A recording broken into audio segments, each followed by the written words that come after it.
Hi students, good morning. आपका स्वागत है हमारे यूट्यूब चैनल लक्ष्य क्लासेज में। आज आप लोग पढ़ेंगे 11th क्लास के अध्याय 5 के बारे में, जिसमें दिया गया है त्रिकोणमितीय फलन और उनके आलेख। तो आप पढ़ चुके हैं 10th क्लास में त्रिकोणमितीय अनुपात के बारे में। त्रिकोणमितीय अनुपात क्या होता है? तो वह किसी समकोण त्रिभुज के न्यून कोण को दर्शाता है और उसके भुजाओं का अनुपात होता है। त्रिकोणमितीय अनुपात 6 प्रकार के होते हैं और उनका नाम आप अच्छी तरह से जानते हैं, 10th क्लास में भी पढ़ना था। Sine, cosine, tangent, cosecant, secant, cotangent. और हम इन सब के लिए शॉर्ट फॉर्म का उपयोग करते हैं। उनके लिए शॉर्ट फॉर्म का इस्तेमाल किया जाता है। तो आप देख सकते हैं, साइन के लिए SIN साइन लिखा जाता है, कोसाइन के लिए कॉस, टेंजेंट के लिए टेन, कोसेकेंट के लिए कोसेक, सेकेंट के लिए सेक, कोटेंजेंट के लिए कोस्ट का इस्तेमाल करते हैं। ठीक ना। अब यहाँ पर भुजाओं का अनुपात क्या होता है वो देखेंगे। तो जिस थीटा जिस न्यून कोण को दर्शाता है उसमें उसके सामने के भुजा को लंब कहा जाता है, सबसे बड़ी भुजा को कर्ण और शेष तीसरी भुजा को आधार कहा जाता है। तो यहाँ पर यह फॉर्मूला आप पढ़ भी चुके हैं कि साइन थीटा लंब बटा कर्ण होता है। इसका मतलब कि साइन थीटा जो होता है लंब और कर्ण इन दो भुजाओं का अनुपात होता है। उसी प्रकार कोसेक थीटा बराबर कर्ण बटा लंब, यानी कर्ण और लंब का यह अनुपात होता है। कॉस थीटा इक्वल टू इसी प्रकार आप जान सकते हैं आधार बटा कर्ण, सेक थीटा बराबर कर्ण बटा आधार, टेन थीटा बराबर लंब बटा आधार, कॉट थीटा बराबर आधार बटा लंब। हमने जो आपको बताया कि समकोण त्रिभुज में थीटा के सामने की भुजा को लंब कहा जाता है, सबसे बड़ी भुजा को कर्ण कहा जाता है और शेष तीसरी भुजा को आधार कहा जाता है। हमने वह लिख भी दिया है, आप इसको पढ़कर समझ सकते हैं। समकोण त्रिभुज में थीटा के सामने की भुजा को लंब, सबसे बड़ी भुजा अर्थात तिरछी भुजा को कर्ण तथा शेष तीसरी भुजा को आधार कहा जाता है। अब हम कुछ फॉर्मूला के बारे में पढ़ेंगे। यह 10th में भी मिल चुका है। Sine theta into cosec theta equal to कितना होता है? 1 होता है। अगर हम इसको जांचने की बात करें तो sign theta into cosec theta ले लेंगे पहले। इसका जो फॉर्मूला होता है यानी लंब बटा कर्ण और इसका कर्ण बटा लंब लिख दीजिए और इन टू है ना, तो इसमें ये क्या होता है कट जाएगा, P से P और S से S, टोटल जब कट जाएगा कितना बचेगा? 1। देखिए अब अगर हमको साइन थीटा का मान ज्ञात करना है यहाँ से, तो साइन थीटा का मान ज्ञात करना है तो यहाँ कोसेक थीटा गुना कर रहा है, इधर जाएगा तो भाग करेगा, तो साइन थीटा बराबर 1 बटा कोसेक थीटा। उसी प्रकार कोसेक थीटा के लिए हो जाएगा 1 बटा साइन थीटा।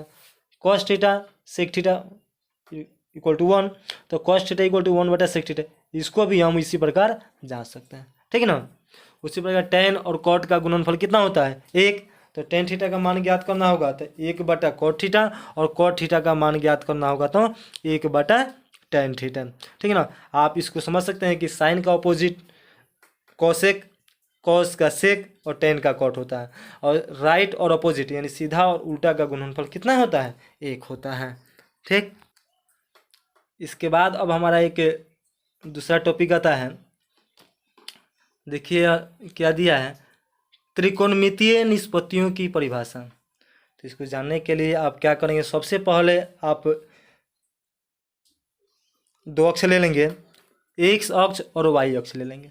हमने एक्स अक्ष और वाई अक्ष ले लिया। ठीक। दोनों का कटान बिंदु क्या होता है? मूल बिंदु होता है। और इस मूल बिंदु को हम वृत्त का केंद्र मानकर एक इकाई का एक वृत्त खींचेंगे। 1 सेंटीमीटर की त्रिज्या लेकर, 1 इकाई लेकर हम क्या कर देंगे? एक वृत्त खींच देंगे। और इस वृत्त पर हम एक अन्य बिंदु लेंगे P, एक बिंदु P लेंगे जिसका नियामक क्या होगा? XY होगा, क्योंकि मूल बिंदु से दाहिने की दूरी x नियामक मूल बिंदु से ऊपर की दूरी y नियामक होती है। इसीलिए हम इसका नियामक क्या ले लिया, एक नियामक एक्स वाई ले लिया। अब देखिए इसमें हम एक लंब डालते हैं, यहाँ पर लंब डाल दिए और इससे इसको मिला दिया। तो जब हम इसको लंब लिए हैं तो इसके सामने की भुजा क्या होगी, कर्ण। और देखिए इस वृत्त की त्रिज्या भी है, तो ये कितना हो जाएगा, एक हो जाएगा ना। तो यहाँ पर यह एक्स दूरी और यह वाई दूरी, इसमें थीटा के मूल बिंदु के साथ कर्ण जो है वह थीटा कोण बना रहा है। देखिए अब यहाँ पर इस त्रिभुज की बात करें हम, यानी पी ओ, यहाँ पर कोई भी नाम दे सकते हैं, एम, पी ओ एम में बात करें साइन थीटा की, तो यहाँ पर देखिए आप साइन थीटा इक्वल टू क्या होता है, लंब बटा कर्ण। तो हमने यहाँ पर लिख दिया साइन थीटा इक्वल टू लंब बटा कर्ण। तो लंब कितना है इसके सामने, वाई है ना, और कर्ण कितना है, एक। तो वाई में एक से भाग करने में कितना आएगा, वाई ही आएगा। हमने इसको समीकरण 1 मान लिया। चलिए अब कॉस थीटा की बात करते हैं हम।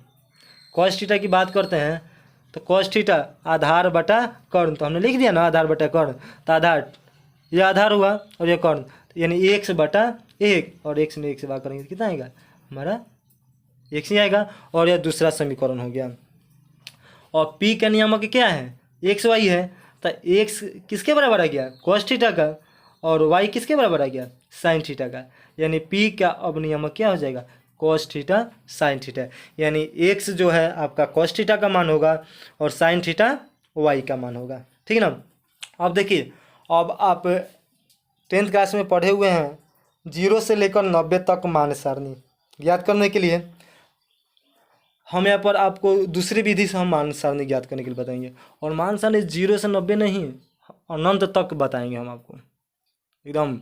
और आप इसको बहुत अच्छी तरह से सीखेंगे, बहुत ही अच्छी तरह से, आसान तरीके से। थोड़ा सा बस ध्यान दीजिए। देखिए यहाँ से यहाँ तक की दूरी क्या होगी, एक होगा, और यहाँ पर वाई नियम क्या होगा, 0। तो इसका नियम क्या हो जाएगा, 1 का 1 0 हो जाएगा ना। उसी प्रकार जब हम ऊपर जाएंगे तो यहाँ पर 1 से 0 होगा और वाई क्या होगा, 1 होगा। तो यहाँ इसको बी माना हमने और 0 1 नियामक हुआ। उसी प्रकार सी का नियम क्या होगा, बायां तरफ ऋणात्मक होता है तो -1 0 होगा। और उसी प्रकार नीचे डी बिंदु है जिसका नियामक 0 -1 होगा। तो यहाँ पर कितना होगा, 0 डिग्री होता है ना, 0 डिग्री, यहाँ पर 90 डिग्री, फिर यहाँ पर 180 डिग्री, यहाँ पर 29 27 यानी 270 डिग्री होगा। और फिर जब हम एक चक्कर लगाकर यहाँ पर चले आएंगे तो 9 चौके 36, कहने का मतलब कि 360 डिग्री का कोण बनेगा। तो यहाँ पर हम 0 डिग्री का मान, 90 का मान, 180 का मान और 360 का मान पढ़ेंगे। देखिए यहाँ पर बहुत ही आसान है, बहुत ही आसान, बस देख लीजिए, आप याद रखिएगा बस यह कि देखिए हमने यहाँ पर इस आकृति में हम देख रहे हैं कि अगर हमको साइन 0 का मान ज्ञात करना है, साइन 0 यानी साइन वाला कौन होगा, यहाँ पर आप देख सकते हैं कि साइन वाला वाई वाला जो होगा एक्स वाई है ना, तो यानी साइन के जगह पर वाई वाला मान होगा और कॉस के जगह पर एक्स वाला मान होगा। तो यदि हमें कितना भी मान का अगर साइन का ज्ञात करना होगा तो वाई वाला ही होगा, और कॉस का मान ज्ञात करेंगे वह एक्स वाला होगा। तो यदि हमको साइन 0 का मान ज्ञात करना है तो 0 वाला पर देखिए, यहाँ 0 वाला पर तो एक्स है और यह वाई है ना, यानी ए का कौन है, वाई है, यानी ए का वाई नियामक कितना है, 0 है, यानी साइन 0 का मान 0 होगा। आप याद कीजिए, आप 10th क्लास में पढ़े हुए हैं कि साइन 0 का मान कितना होता है, 0 डिग्री। अब कॉस 0 का, तो कॉस वाला कौन होगा, एक्स वाला होगा, तो ए का एक्स नियामक, तो एक्स नियामक कितना है, 1 है, तो ये आपका कॉस 0 का मान होगा। उसी प्रकार साइन 90 का मान ज्ञात करना है तो साइन 90 के लिए π/2 भी लिखा जाता है, तो बी नंबर है 90 वाला, तो यहाँ पर वाई कितना है, 1 है ना, तो बी का वाई नियामक कितना होगा, 1। कॉस 90 का मान कितना होगा, बी का एक्स नियामक, तो एक्स का मान कितना दिया है, 0। साइन 180 का मान π=180 होता है ना, तो 180 वाला कौन होगा, वाई वाला, तो 180 यानी सी का वाई नियामक कितना है, 0। कॉस 180 का मान एक्स नियामक होगा सी का, -1 है। उसके बाद 270 का मान, साइन 270 का मान वाई वाला कितना है, -1। कॉस 270 का मान 0, और फिर 360 पे जाएंगे तो साइन 360 का मान जो होगा वह 0, और कॉस 360 का मान कितना होगा 1। उसी प्रकार यहाँ से अब बढ़ते जाए, यह इसी प्रकार घूमते रहता है और अनंत तक मान होता है। तो यहाँ पर 9 इक्कीस 9 हुआ, 9 दूना 18, 9 3 17, 9 6 36, 9 5 45। यहाँ फिर अगर हम दोबारा यहाँ से लगा कर चक्कर जाएँ तो यहाँ कितना का मान होगा 450 का मान होगा, यानी 450 डिग्री का मान ज्ञात करने का साइन का। तो यह वाई वाला होगा, यानी साइन 450। यहाँ पर देख सकते हैं साइन 450 के लिए हम लिख सकते हैं 5 पाई/2 लिख सकते हैं, यानी 18 5 90, 90 का आधा करेंगे कितना 450 हो जाएगा ना। तो यहाँ वाई कितना है 1 है ना, तो साइन 450 का मान कितना होगा आपका 1 डिग्री होगा। उसी प्रकार कोस 450 का मान ज्ञात करें तो उसी प्रकार आपका कौन होगा 100 वाला होगा। तो यहाँ पर एक उसमें 9 9 6 54, 540 का भी मान ज्ञात कर सकते हैं, 630 का मान ज्ञात कर सकते हैं, 720 का मान ज्ञात कर सकते हैं। इसी प्रकार हम अनंत तक मान ज्ञात कर सकते हैं 90 का गुणज वाला, ठीक है ना।